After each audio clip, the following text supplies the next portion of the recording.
जय हिंद दोस्तों। मैं आज आप लोगों को मुगल साम्राज्य से विभिन्न परीक्षाओं में आने वाले प्रश्न को बताऊंगा।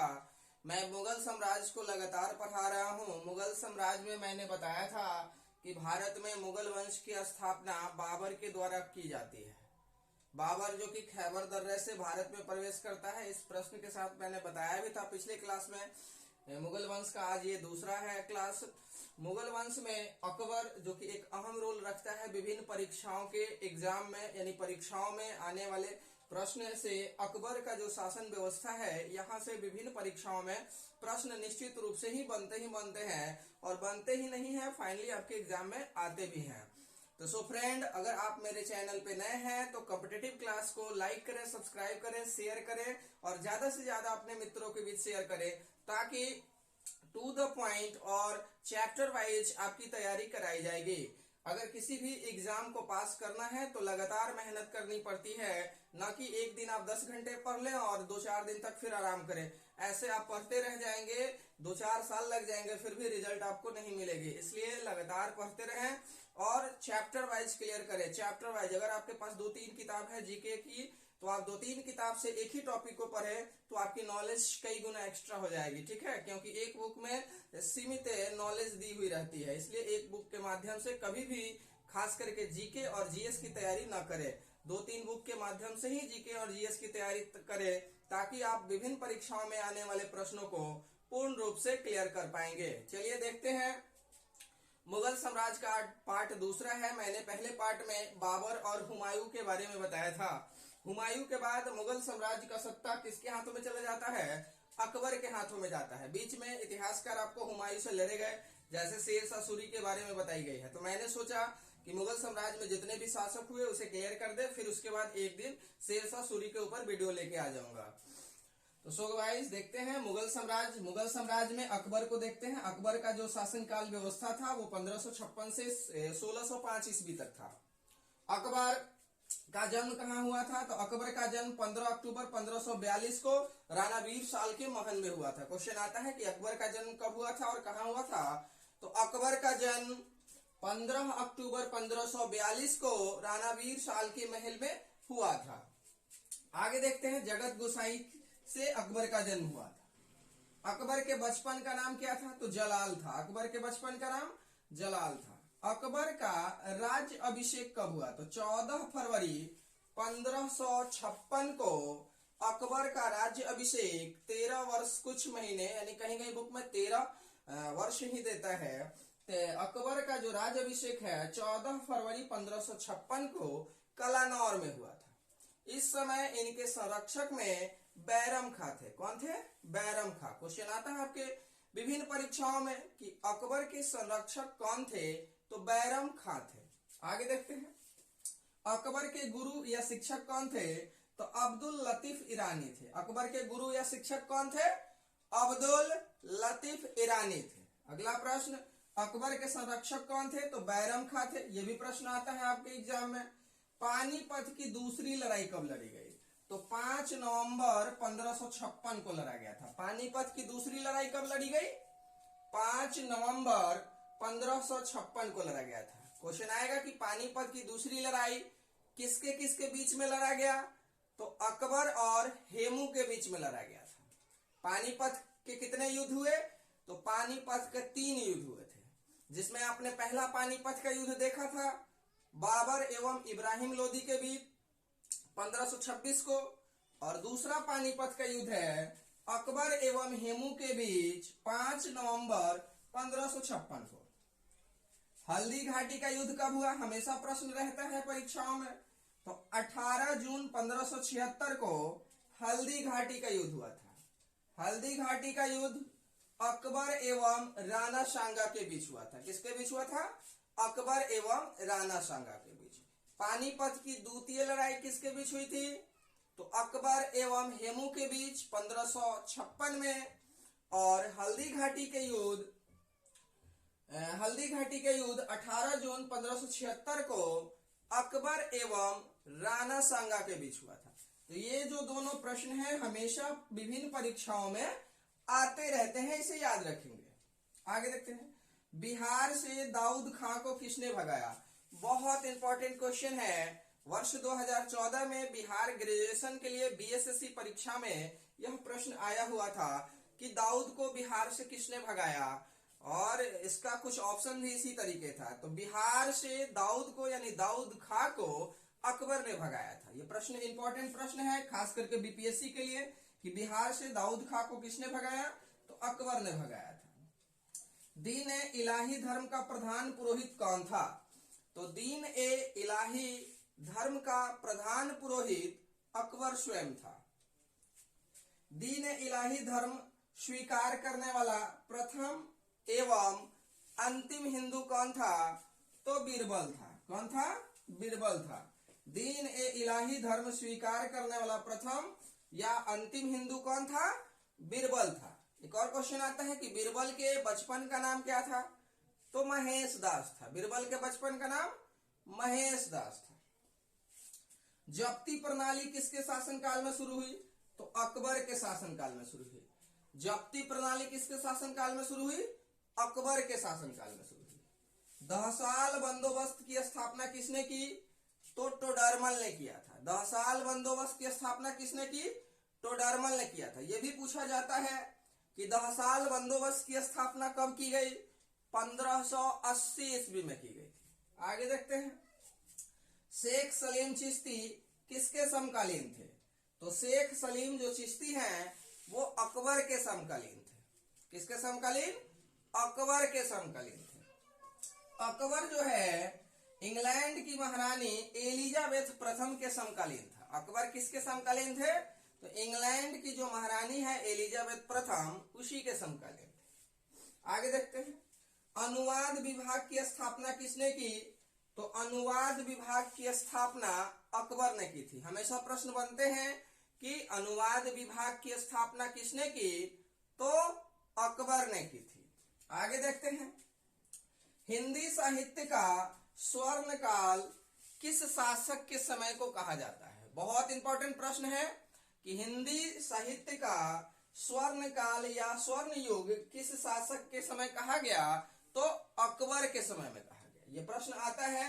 एक तो आता है कि अनुवाद विभाग की स्थापना किसने की, तो अकबर ने की थी। और दूसरा प्रश्न, हिंदी साहित्य का स्वर्ण काल किस शासक के काल को कहा जाता है, तो अकबर के शासन काल को हिंदी साहित्य का स्वर्ण काल कहा जाता है। अगला प्रश्न आता है कि चार बाग बनाने की परंपरा की शुरुआत किसने की, तो चार बाग बनाने की परंपरा की शुरुआत अकबर ने की थी।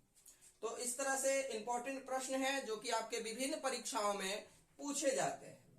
आगे देखते हैं। अकबर से और भी विभिन्न परीक्षाओं में पूछे गए प्रश्न हैं।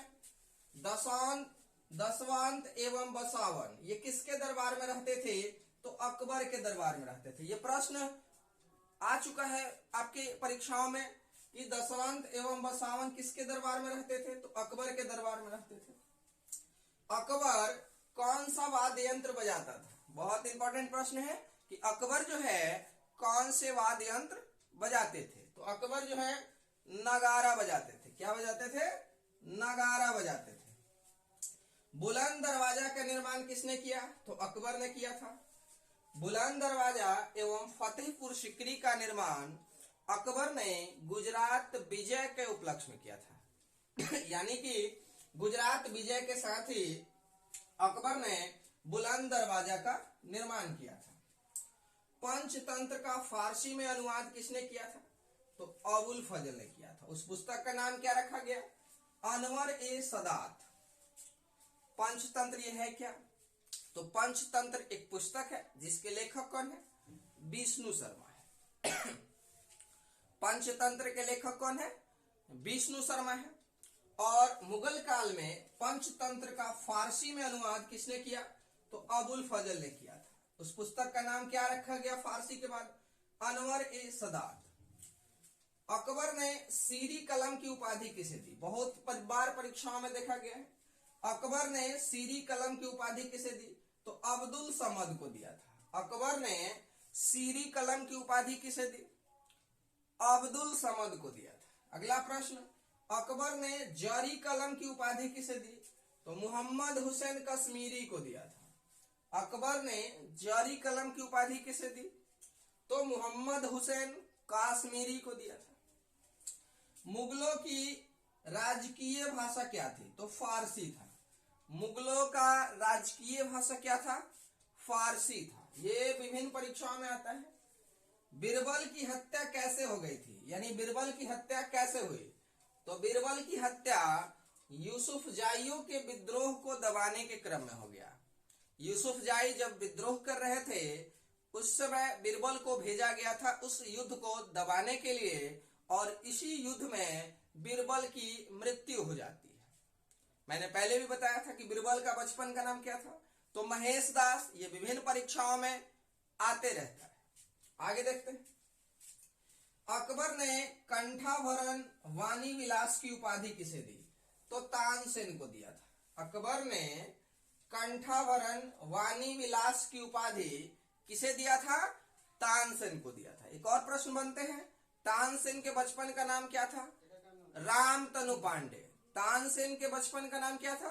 रामतनु पांडे था। तो याद रखेंगे कि अकबर ने कंठाभरण वाली विलास उपाधि किसे दिया था? तो तानसेन को दिया था। और तानसेन के बचपन का नाम क्या था? रामतनु पांडे। तानसेन के बचपन का नाम रामतनु पांडे था। अकबरनामा, जो कि विभिन्न परीक्षाओं में पूछा जाता है। अकबरनामा के लेखक कौन है? तो अबुल फजल है। अकबरनामा के लेखक कौन है? अबुल फजल है। ये विभिन्न परीक्षाओं में आता है। आगे देखते हैं।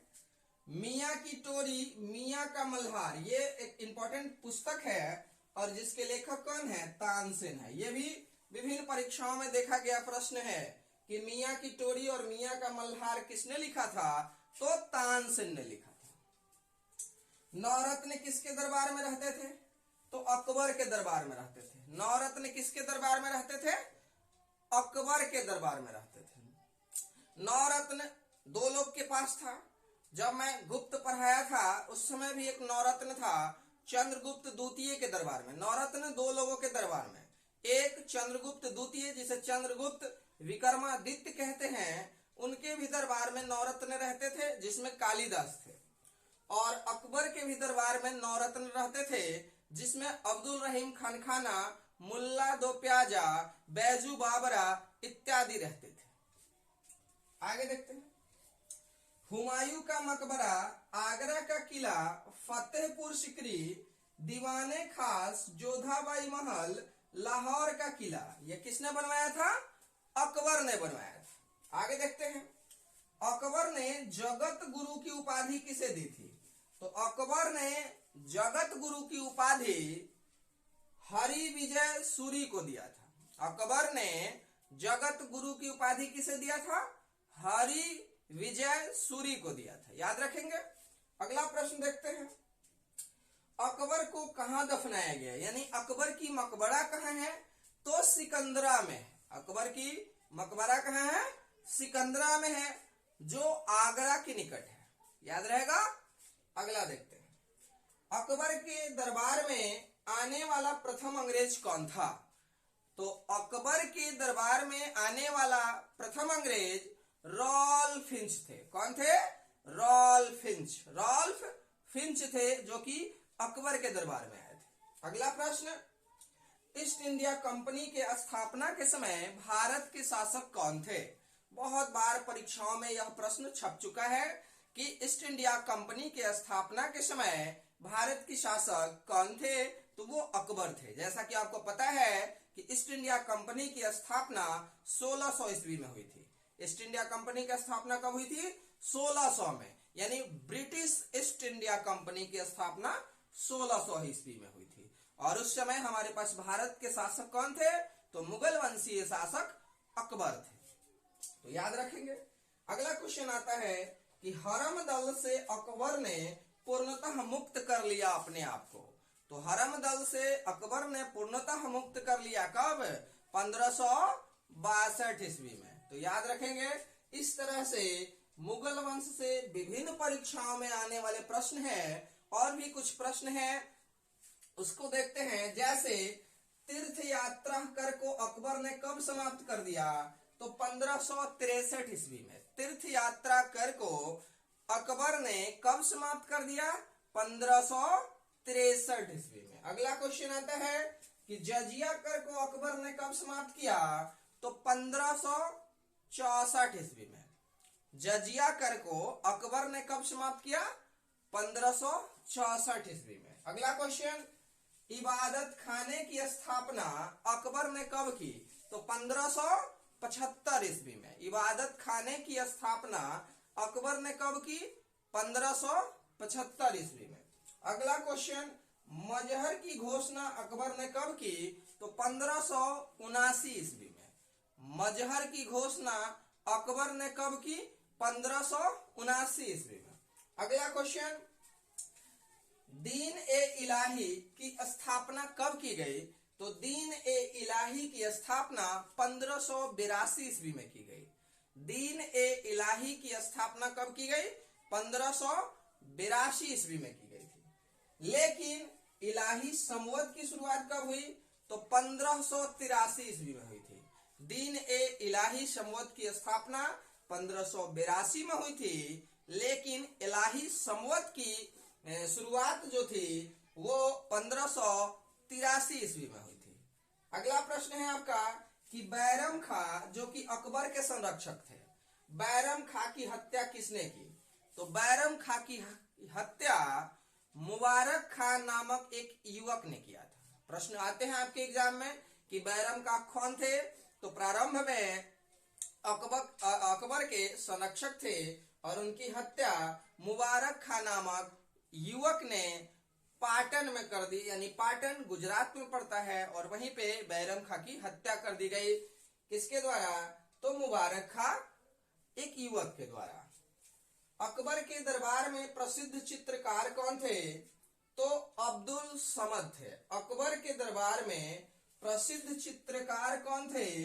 अब्दुल समद थे। इस तरह से मुगल शासन का आज दूसरा क्लास था, जिसमें मैंने आपको अकबर से संबंधित विभिन्न परीक्षाओं में आने वाले प्रश्नों को रखा। यहां से निश्चित रूप से ही विभिन्न परीक्षाओं में प्रश्न पूछे जाते हैं। तो सो फ्रेंड, कॉम्पिटिटिव क्लास के माध्यम से आपको टू पॉइंट प्रश्न दिए जा रहे हैं। अगर आप इस पॉइंट को अपने कॉपी कलम के माध्यम से अगर लिखते हैं, याद करते हैं, तो निश्चित रूप से ही आपको हर एक परीक्षाओं में सफलता, प्रत्येक परीक्षाओं में आपको सफलताएं मिलती रहेगी। आप लोग कॉम्पिटिटिव क्लास चैनल को ज्यादा से ज्यादा प्यार दें, शेयर करवाएं, सब्सक्राइब करें, लाइक करें और कमेंट करते रहें। कॉम्पिटिटिव क्लास के माध्यम से मैं गोविंद कुमार शर्मा आप लोग का तहे दिल से स्वागत करता हूं। धन्यवाद।